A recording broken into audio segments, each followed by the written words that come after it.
L'an 600 de la vie de Noé, le second mois, le 17e jour du mois, en ce jour-là, toutes les sources du grand abîme jaillirent et les écluses des cieux s'ouvrirent. On est bien d'accord que ces précisions-là, ces dates nous conduisent vers un calendrier. Et la question est de savoir lequel des calendriers s'agit-il? Yeshua utilisait quel calendrier?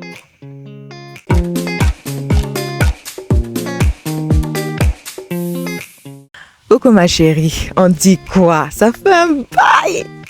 Tu m'as manqué comme ça. Ah! Je sais, c'est ma faute. C'est moi qui ai été un peu silencieuse, j'étais un peu dans mon coin et tout ça.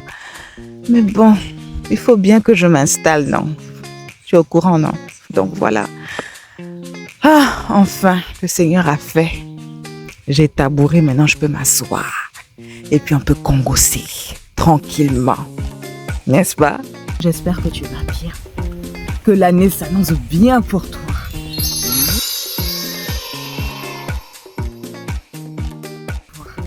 Oui, je sais. Nous sommes en mars. Et je parle comme si on est en début d'année. Eh bien, ma sœur, figure-toi que l'année biblique débute en mi-mars. Et non pas en janvier. Oui, je sais. C'est du chinois que je suis en train de te parler. Ça n'a pas de sens, non? Mais il faut qu'on en parle quand même. Parce que je suis fatiguée de recevoir les bonnes années, les meilleurs vœux en janvier à chaque fois. Je suis un disciple de Yeshua HaMashiach. Et donc, je suis le calendrier que Papa Yah a institué. J'espère que là, maintenant, je suis en train de parler français. N'est-ce pas? On se comprend. Ah, le vent. Merci Seigneur pour le vent. Oui, maman. Papa Yah a pris le temps de créer ou d'ordonner un calendrier pour son peuple. Ok, tu sais que Papa Yah est un Dieu jaloux et qu'il insiste tout le temps qu'on ne doit pas imiter les autres peuples. Tu sais aussi qu'il nous appelle à être saints. Ce qui veut dire mis à part pour lui ou encore consacré à lui. Il ne cherche pas à nous associer aux pratiques du monde. Ça, je crois que tu le sais. Il cherche à nous dissocier des pratiques du monde. Nous sommes la lumière dans le monde, dans les ténèbres. Alors, nous avons plusieurs fois dans les Saintes Écritures le respect du Shabbat, par exemple. Et dans le cas du Shabbat, il est bien précisé le 7e jour. Prends ta Bible, on va lire. Il est dit qu'on travaillera 6 jours, mais le 7e jour est le Shabbat, le jour du repos. Il y aura une sainte convocation et nous ne ferons aucun ouvrage parce que c'est le Shabbat, c'est le jour de Jéhovah, de l'Éternel. Et donc, il n'est pas dit que vous choisirez un jour de votre choix qui sera le jour de repos obligatoire et que je vais sanctifier. Non, on ne dit pas ça. On nous a donné une date précise, on nous a dit le 7e jour. Papa Yah est clair quand il donne ce commandement. Il y a plein d'autres passages comme ça dans la Bible, de ce même genre-là. Notamment dans Exode 12, quand on parle de la Pâque. Lors de l'institution de la Pâque. Papa Yah dit encore, ce mois-ci sera pour vous le premier des mois. On a même encore Noé. Je te mets le texte à l'écran. L'an 600 de la vie de Noé, le second mois, le 17e jour du mois, en ce jour-là, toutes les sources du grand abîme jaillirent et les écluses des cieux s'ouvrirent. On est bien d'accord que ces précisions-là, ces dates nous conduisent vers un calendrier. Et la question est de savoir lequel des calendriers s'agit-il? Serait-il le calendrier grégorien? Celui qui est le plus utilisé dans le monde actuellement? Non. Pourquoi? Pour la simple raison que le calendrier grégorien est né seulement, 15 siècles après Yeshua HaMashiach.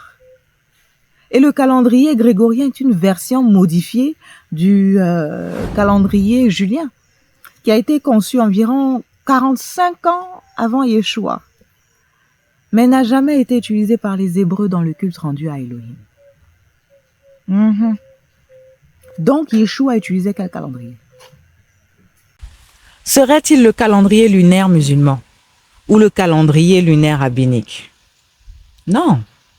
Le calendrier lunaire musulman a été créé près de 600 ans après Yeshua. Et le calendrier lunaire rabbinique est en fait une adoption du calendrier babylonien dans lequel ils ont ajouté les fêtes bibliques. Donc, ce calendrier lunaire rabbinique a été adopté environ en l'an 70 après Yeshua. Ce qui veut dire que même Yeshua ne l'a pas utilisé. Tu vois. Et puis regarde encore. Il y a vraiment plein de versets qui soulignent des dates. Regarde dans le livre des Jubilés, au chapitre 3 par exemple. Quand l'ange raconte à Moshe quand et comment Adam a nommé les animaux de la terre, il souligne le 6e jour de la 2e semaine. Nous avons apporté à Adam les animaux. Regarde encore dans Genèse 1, qui parle de la création du monde que tout le monde connaît là, le chapitre très célèbre. Il est dit quoi?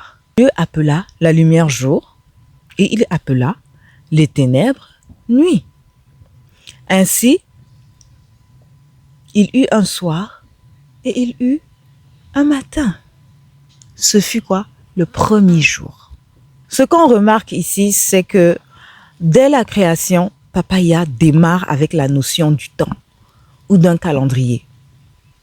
Et à la fin de la semaine, le 7e jour, il institue le Shabbat, jour qu'il respecte lui-même en tant que créateur et qu'il commande à son peuple de suivre. Tu vois, non, maman? Non seulement Papaya, le créateur, et ses serviteurs sont sous le calendrier biblique, et le calendrier biblique est le calendrier le plus ancien qui existe. Mais alors, comment et pourquoi les autres calendriers sont nés? Attends d'abord.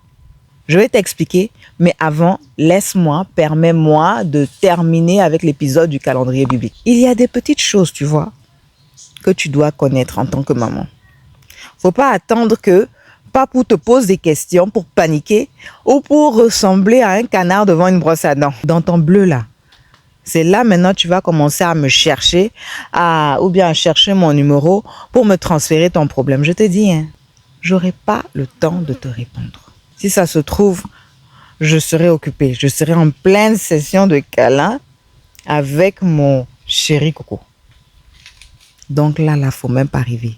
C'est mieux pour toi pendant que tu es en train de suivre ce que je dis là. Faut bien, pendant que tu es en train de suivre là, pendant que tu es en train d'écouter, faut bien écouter. Le calendrier biblique est un calendrier de 360 jours, portant 12 mois l'année. La Bible utilise constamment une année de 360 jours. En voici la preuve. Regarde. Dans Apocalypse 11, il est dit « Mais le parvis extérieur du temple, laisse-le en dehors et ne le mesure pas, car il a été donné aux nations, et elles fouleront aux pieds la ville sainte pendant 42 mois. Je donnerai à mes 2 témoins le pouvoir de prophétiser revêtus de sacs pendant 1260 jours. » Si tu calcules 1260 jours repartis sur 42 mois, tu verras que chaque mois comporte 30 jours. Et cette période fait exactement 3 ans et 6 mois en année de 360 jours. Ceci correspond également à ce qui est dit dans Apocalypse 12, au verset 14. Regarde. Où on nous parle d'un temps, des temps et la moitié d'un temps. J'espère que tu comprends jusque-là. J'espère que tu comprends. Le nouvel an biblique tombe toujours autour de mi-mars, au début du printemps en Israël. Regarde dans Exode 12, 1-2, il est dit quoi? Jéhovah dit à Moshe et à Aaron dans le pays d'Égypte, « Ce mois-ci sera pour vous le premier des mois. Il sera pour vous le premier des mois de l'année. » Quand Moshe a reçu cet ordre, c'était en début de printemps. Donc ma sœur, si tu as une révélation, selon laquelle tu rencontreras ton chéri Coco, au début de l'année prochaine, faudra alors comprendre que Jéhovah ne te parle pas de janvier, mais il est en train de te parler de mi-mars là-bas, selon son calendrier. Donc, il faut faire attention, parce que si tu ne fais pas attention, tu risques de rater ta bénédiction comme ça, dans cette histoire de manque de connaissance, de, je ne sais pas, de calendrier là. J'ai une petite remarque aussi que j'aimerais faire ici. S'il te plaît, sois très attentif. Je ne te parle pas du calendrier juif rabbinique d'aujourd'hui, qui a été créé en l'an 70, je répète, après la destruction du deuxième temple. Mais celui dont je parle est le calendrier biblique que Noé, que Moshe, que Daniel a utilisé ou qu'ils ont utilisé. Et que même l'apôtre Yohanan ou bien Jean a utilisé dans l'Apocalypse. Tandis que le calendrier juif rabbinique là est un calendrier lunaire. Le vrai calendrier biblique est un calendrier solaire. Oui, solaire. Il est documenté dans le livre d'Enoch et de Jubilé. Je sais, il y a un débat autour des livres apocryphes là, comme quoi ils ne sont pas bibliques, ils ne sont pas inspirés et tout ce blablabla. On en parlera tranquillement une autre fois.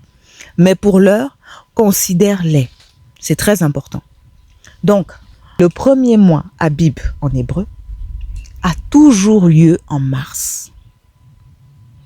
Et c'est durant ce premier mois-là qu'a lieu la fête de Pâques, Pessah en hébreu, qui tombe toujours un mardi. Et la fête des pains sans levain, Hag Hamatzot en hébreu, tombe toujours un mercredi. Le début de l'année est toujours un mercredi. Et un Rosh Kodesh, qui est le début de trimestre traduit dans les livres saints comme nouvelle lune. Tous les 3 mois démarre une nouvelle saison, un Rosh Kodesh, qui signifie nouveau mois en hébreu. Faut bien noter que si la fin de l'année tombe un lundi, le nouvel an sera le mercredi qui suit. Si la fin de l'année est un jeudi, le nouvel an est toujours le mercredi qui suit. Je répète, le nouvel an tombe toujours un mercredi. Maintenant, le 7e jour de la semaine, Shabbat en hébreu, est le jour de Shabbat et il tombe toujours le samedi. Bon, ça tu sais. Donc tous les samedis sont des Shabbats d'office, ok? Le premier jour de la semaine est le dimanche. Il y a aussi les fêtes des prémices, Hag Habikurim en hébreu. Les fêtes des prémices ont lieu tous les 50 jours et tombent toujours un dimanche.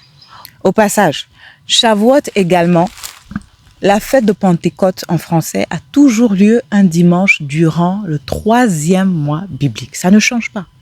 La journée des expiations, Yom HaKippurim en hébreu, le seul jour où ton Dieu te commande de jeûner, tombe toujours un vendredi, durant le 7e mois biblique. Et toujours dans ce 7e mois biblique, il y a Sukkot, la fête des tentes ou la fête des tabernacles en français, qui démarre toujours un mercredi et se termine le mercredi suivant. Donc, fêtes-là, on en a beaucoup. Ça, seulement, dans le calendrier biblique, il y a beaucoup de fêtes. T'inquiète pas, on n'a pas besoin de Noël. Ces fêtes-ci que je viens d'énumérer sont des commandements de Jéhovah que nous retrouvons dans plusieurs passages bibliques, notamment dans Lévitique 23. Va lire ta Bible. Oh, ma chérie, ne stresse pas. Je sais que ça fait beaucoup, tout ce que je suis en train de te dire d'un coup comme ça. Et justement, j'ai un cadeau pour toi. Oui, un petit cadeau pour toi. Ouais, je sais, nous les femmes, on aime les cadeaux. Regardez son visage, regardez là. Il gire. Faut rendre grâce à Papaya, hein, que je t'aime, hein. Sinon je n'allais même pas me fatiguer. Tu veux en savoir plus sur le cadeau là, hein? Calme-toi, calme-toi. Vas-y doucement. Reste jusqu'à la fin. Écoute-moi d'abord jusqu'à la fin et puis tu vas avoir le cadeau. D'accord? Donc, patience. N'oublie pas que la patience est un fruit de l'esprit, hein, que tu dois développer. Ok, laissons cette histoire de cadeau. Revenons à nos moutons. Ceci dit, maintenant, je peux répondre à ta question. La question de savoir comment et pourquoi les autres calendriers sont nés. Pardon, je suis fatiguée de m'asseoir. C'est quoi? Ok, je vais me lever un peu. Ouf. Ah. Selon les archéologues et les experts en histoire du calendrier, toutes les anciennes civilisations du monde avaient un calendrier de 360 jours à l'origine, jusqu'au 8e siècle avant Yeshua. Ceci correspond à la période où a vécu le roi Ézéchias. Si tu lis ta Bible, tu vas te rappeler qu'il y a l'histoire d'un roi qu'on appelle Ézéchias, qui était malade et sur le point de mourir quand le prophète Ésaïe fut envoyé par Dieu pour lui dire qu'il allait bientôt mourir et qu'il devait faire son testament. Le roi Ézéchias se tourna contre le mur et se mit à pleurer tout en rappelant à Dieu qu'il avait vécu sa vie en lui obéissant, etc. Tu connais toi-même notre papa. Il est très sensible, au cœur humble et donc Dieu a ordonné à nouveau au prophète Ésaïe de partir voir le roi Ézéchias et de lui dire qu'il ne mourra plus maintenant. Mais il lui donnait 15 autres années de vie, plus une protection contre le roi d'Assyrie. Et comme signe que c'est Dieu Jéhovah qui lui promet, Dieu dit, comme signe, je ferai reculer de 10 degrés en arrière, avec le soleil, l'ombre des degrés qui est descendue sur les degrés d'Akaz. Et le soleil, effectivement, recula de 10 degrés.